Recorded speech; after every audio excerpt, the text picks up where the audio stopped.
मतलब पिछले 500 साल हम इस पल के लिए वेट कर रहे हैं। आखिर वो शुभ घड़ी हमने आज देखा। आज हम साक्षी बने हैं वो गोल्डन टाइम का।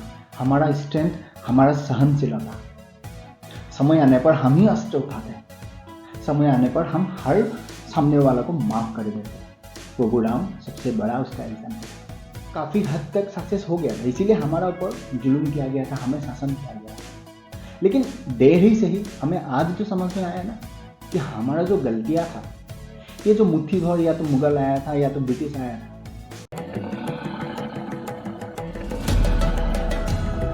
नमस्कार, जय श्री राम। आपको एक बार फिर से स्वागत है। मेरा इस वीडियो को लाइक कीजिए, मेरा चैनल को सब्सक्राइब करना मत भूलिए। आपके लिए फ्री है, मेरे लिए मायने रखते हैं, और साथ में नोटिफिकेशन बेल ऑन कर लीजिए। तो दोस्तों, आज आखिर वो पल हमने देख ही ली। आज दुनिया के साथ साथ भारत भी इस पल का साक्षी बना। हर वो देशवासी, प्रभु राम विराजमान हो गए। प्रभु राम का जो भव्य मंदिर बनाया था, जिसका प्राण प्रतिष्ठित हो गया। देश का प्राइम मिनिस्टर, प्रदेश का चीफ मिनिस्टर, गवर्नर, भारी मात्रा में सेलिब्रिटीज से लेके साधु संत, हर कोई वहां पर उपस्थित था। क्या नजारा था वो पल, जिसके लिए हर वो हिंदू आज से 500 ईयर्स से वेट कर रहा था। मतलब पिछले 500 साल हम इस पल के लिए वेट कर रहे हैं। आखिर वो शुभ घड़ी हमने आज देखा। आज हम साक्षी बने हैं वो गोल्डन टाइम का, जो आज भारत का साथ साथ समग्र विश्व में जो हिंदू है इसको मनाया गया था। चाहे वो यूएस में हो, यूके में हो, इनफैक्ट अगर पाकिस्तान में भी कोई हिंदू है ना, वो भी इसको मना रहा था अपनी तरीके से। तो क्या यहीं पे सब कुछ हो गया? जी नहीं, अब तो शुरू हुआ है, आगे बहुत बाकी है। क्योंकि हम जानते हैं as a Hindu, as a Sanatani, तो सबसे पहले तो हमें ये जानना बहुत जरूरी है, इनफैक्ट हर कोई जानता भी है, हमारा जो सिविलाइजेशन है, सनातन धर्म या हिंदू जो सिविलाइजेशन है, ये जो लिखा हुआ है, तो जो इतिहास है, ये खुद 5000 ईयर्स पुराना है, लिखित है। हमारा जो ग्रंथ है, हमारा जो वेद उपनिषद है, सारा में ये लिखा हुआ है। उससे पहले कितना लाखों करोड़ों हजारों साल पुराना है, ये किसी को नहीं मालूम है। जो लिखा हुआ है, ये दुनिया के सबसे पुराना सिविलाइजेशन है। लेकिन फिर भी हमें नाम दिया जाता है कि भारत दुनिया का थर्ड कंट्री में आता है। वर्ल्ड थर्ड कैटेगरी में भारत एक देश है जो कभी साइंस के बारे में बात नहीं करते, जो कभी आगे बढ़ने का कोई तरीका नहीं ढूंढते हैं, ओनली पूजा पातल में ये लोग विश्वास करते हैं। इसीलिए हमें थर्ड कंट्री में रख दिया जाता है। और दुख तो इस बात का है कि आज ये 21st सेंचुरी में जो भी साइंस या साइंटिस्ट काफी सारा ऐसा देता है जो आज दुनिया का सामने प्रेजेंट कर रहा है, इसका बारे में हमारा जो ऋषि मुनियों ने हजार साल पहले लिखित में दिया था। सोलर सिस्टम का बारे में आप एग्जाम्पल उठा के देख लो, नासा खुद मानते हैं सनातन धर्म में ये 1000 साल पहले कहा गया। हर वो बातें आज भले इस साइंस का दिशा से आप उसको देख रहे हो, लेकिन हमारा जो संस्कार है, जो सभ्यता है, जो इतिहास है हजार साल पुराना, उसमें वो पहले कहा गया था। लेकिन फिर भी हमें दुनिया का थर्ड कैटेगरी वाला देश में डाल दिया जाता है। इतिहास में जो गलतियां हमसे हुआ, हमारा पूर्वजों से हुआ, आज नहीं हो, ये हमें सीखना है। और ये सीखने का आज एक प्रतीक है प्रभु राम का ये भव्य मंदिर।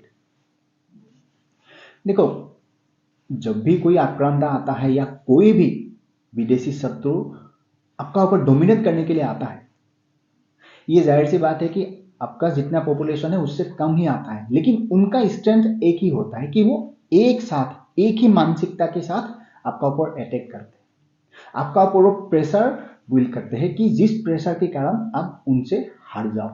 उनका जो बातें हैं वो आप मानो, जो हमारा साथ किया गया था, हमारा इतिहास को मिटा दिया गया था, हमारा इतिहास का जो हमारा डायनेस्टी थे, हमारा पूर्वजों का, हमारा ऋषि मुनियों का, तपस्वियों का जो ये युगों युगों तक तपस्या करके उन्होंने हमारा सिविलाइजेशन के लिए जो डेटा रख के गया था उसको मिटा दिया गया था। क्योंकि अगर हम उसको मान के चलता शायद ब्रिटिश हमारे ऊपर भारी नहीं पड़ता, मुगल हमारे ऊपर राज ही नहीं कर पाता। लेकिन अनफॉर्चुनेटली क्या हुआ, हमारा ऊपर सालों सालों तक उन्होंने राज किया। हाँ, उन्होंने खत्म करने का प्रयास किया था। यही सनातन का आज का दिन में भी सबसे बड़ा स्ट्रेंथ है कि हमें दबाने का नहीं, हमें खत्म करने का प्रयास बार बार होता है, लेकिन हम कभी हार नहीं मानते। क्योंकि हमारा जो स्ट्रेंथ है वो एक ही है, हमारा भगवान, हमारा सिविलाइजेशन, हमारा स्ट्रेंथ, हमारा सहनशीलता। समय आने पर हम ही अस्त्र उठाते हैं, समय आने पर हम हर सामने वाला को माफ कर देते हैं। प्रभु राम सबसे बड़ा उसका एग्जाम्पल है। ये है हमारा सभ्यता, हम इससे सीखते हैं। इसीलिए हिंदू दुनिया का अकेला एक ऐसा धर्म है जिससे हर वो सामने वाला कोई भी धर्म से बिलोंग करे वो सुरक्षित है। देखो, हम सुबह से शाम, मतलब सुबह जब भी जागते हैं ना, जागने के बाद हम धरती माता को प्रणाम करते हैं, बाहर जैसे जाते हैं सूर्यदेव को प्रणाम करते हैं, उसके बाद एक पेड़ तुलसी माता उसको हम प्रणाम करते हैं, पीपल को हम प्रणाम करते हैं, गौ माता को प्रणाम करते हैं, नदियों को हम पूजते हैं, रात होने से संध्या माँ को हम पूजते हैं। क्यों?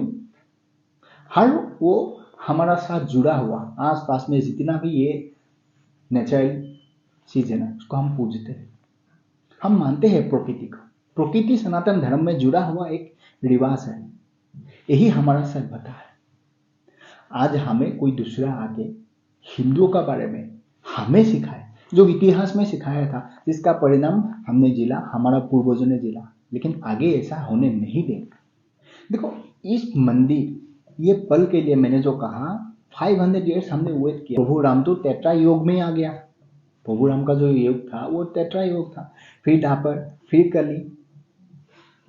इतना हजारों लाखों करोड़ों साल पुराना होगा, किसी को नहीं मालूम। लेकिन आपको ये बात जानने के बाद कैसा लगता होगा कि यार, जिस देश में नारायण है, अयोध्या देव है, हमारे प्रभु राम हमारी आस्था है, महादेव को हम मानते हैं, प्रभु श्री कृष्ण की मुंह में विश्ववा मंत्र पाया जाता है, उस देश को किसी ने थर्ड कांति में रख दिया, थर्ड कैटेगरी में। ये मजाक है, हमारा साथ खेला गया है। क्यों खेला? देखो, हमारा इतिहास में हमारा साथ जो खेल खेला गया, हमें बर्बाद करने के लिए जो कोशिश किया गया था, भले काफी हद तक सक्सेस हो गया था, इसीलिए हमारा ऊपर जुल्म किया गया था, हमें शासन किया गया था। लेकिन देर ही सही हमें आज जो समझ में आया ना कि हमारा जो गलतियां था, ये जो मुट्ठी भर या तो मुगल आया था या तो ब्रिटिश आया था, वो उससे ज्यादा मात्रा में जो हमारा जनसंख्या था उसका ऊपर उन्होंने कब्जा कर लिया था। क्यों? क्योंकि हम अपने आप डिवाइड हो गया था, जो आज ये प्रभु राम को लेके हम देख रहा है। तो क्या हमें आज इससे नहीं सीखना चाहिए कि हमें आगे बढ़ना है? इस देश का जो सभ्यता है, प्रभु राम मर्यादा पुरुषोत्तम क्यों कहते हैं? विभीषण कौन था? राक्षस था ना, रावण का भाई। प्रभु राम ने उसको अपनी शरण में स्थान दिया क्योंकि वो आया। प्रभु राम चाहता तो उसको कह सकता था लक्ष्मण को या हनुमान को कि मार दो, ये तो राक्षस है, लेकिन वो प्रभु राम का संस्कार नहीं है। हमें सीखने का टाइम है भाई, हमें आज पॉलिटिक्स करने का टाइम नहीं है। और प्रभु राम कोई पॉलिटिक्स पार्टी का या कोई खास किसी वर्ग का उसका नहीं है, ये पूरा समग्र देश का साथ पूरा दुनिया का एक प्रतीक है, शांति का प्रतीक। प्रभु राम ने क्या किया था अपना जीवन में?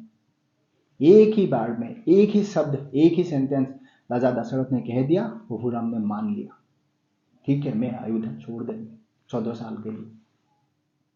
क्या प्रभु राम में वो ताकत नहीं था? प्रतिवाद कर गए, अपनी बाप का बात नहीं माने क्योंकि उसका भी सार भाई था, लेकिन फिर भी प्रभु राम ने माना, ठीक है पिताजी आपने कहा मैं चला जाऊंगा। इसलिए प्रभु राम मर्यादा पुरुषोत्तम है, हर कोई नहीं हो सकता है। इस देश में राजा, ग्रेट राजा बहुत थे।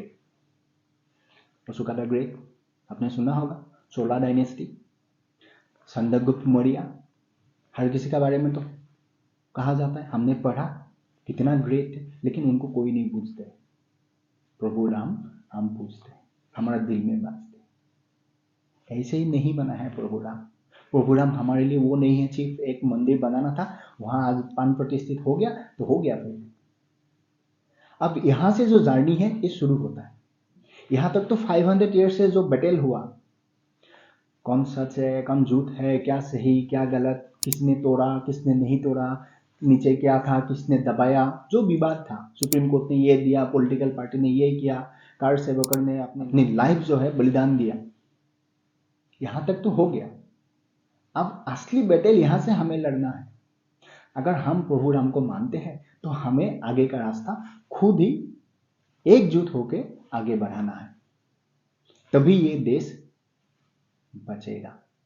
फिर आगे एक दुनिया के लिए एक जो एग्जाम्पल है ये सेट करेगा कि हिंदू ऐसे ही प्रभु राम को नहीं पूजते, सनातन सबसे बड़ी सभ्यता ऐसे ही नहीं बना है, सनातन ही सर्वोपरि, हिंदू ही सर्वोपरि, प्रभु राम ही सर्वोपरि, नारायण सर्वोपरि, महादेव सर्वोपरि, हम ऐसे ही नहीं मानते, क्योंकि उसका जो अस्तित्व है हमें आज मिला है, जिसको हमें आगे कंटिन्यू करना है।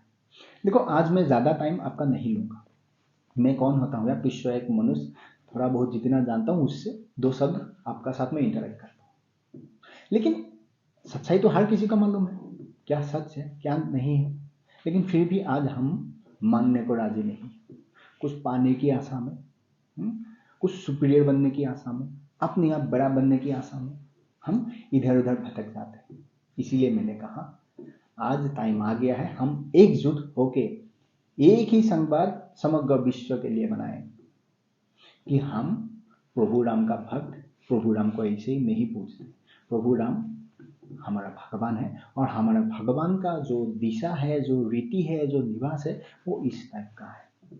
ये एक सही टाइम है विश्व गुरु बनने का। अब यहाँ से जर्नी स्टार्ट होता है कि हमें विश्व को दिखाना है, हम विश्व गुरु पहले था तो हमें किसी ने दबाया था, हमें गलत दिशा दिया था, अब यहाँ से हम विश्व को दिखाएंगे कि हम विश्व गुरु फिर से बनने जा रहा है। तो वही था मेरा संवाद आज आप तक पहुंचाना। आई होप आपको समझ में आया। तो मिलते हैं अगले वीडियो में, तब तक आप आपका ख्याल रखिएगा और खुश रहिएगा।